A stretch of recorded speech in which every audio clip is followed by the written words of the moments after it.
उपमन्यु की एक सुंदर कहानी है। उपमन्यु अपनी मां के साथ गरीबी में रहता था। एक दिन वह अपने चाचा के यहाँ गया। घर गया और अपने चचेरे भाई को शराब पीते देखा। गर्म दूध के एक के बाद एक कटोरे। तो उस जवान लड़के ने खुद ही थोड़ा दूध मांगा। उसके चाचा की पत्नी ने उस पर व्यंग्य किया, तुम योग्य नहीं हो। आपके परिवार ने शिव का आशीर्वाद अर्जित नहीं किया है और आप पानी में गेहूं का आटा मिलाकर पिएंगे। नहीं बनाओ। लड़का अपमानित होकर घर लौटा और उसकी माता ने उससे कहा, हे मेरे पुत्र, राजपद, स्वर्ग, मुक्ति, यहाँ तक कि एक कटोरा भी सभी शिव के मुख से ही आते हैं। अधिकांश बच्चों ने इसे केक के रूप में स्वीकार कर लिया होगा, लेकिन उमामनु ने घोषणा की, हिम्मत मत हारो।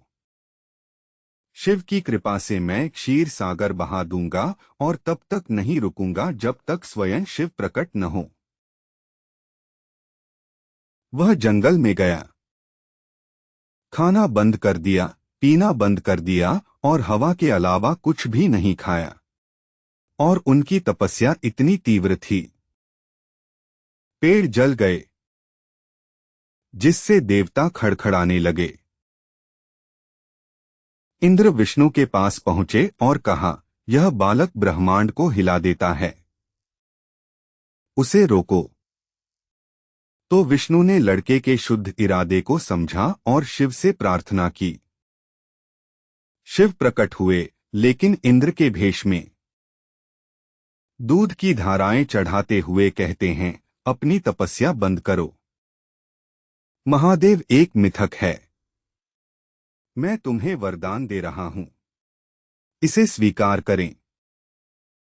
भगवान जानता था।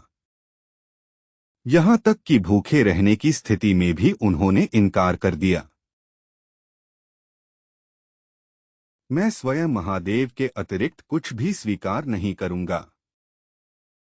आप शिव नहीं हैं, मुझ पर विश्वास करो। शिव बहुत प्रभावित हुए, जिसका उन्होंने खुलासा किया। उसका असली रूप।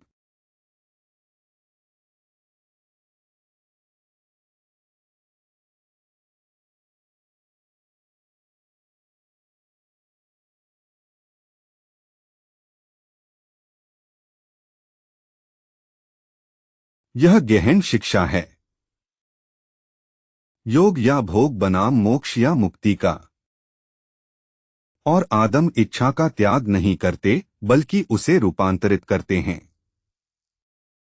उपमन्यु की प्रारंभिक इच्छा को वस्तु बना दिया गया।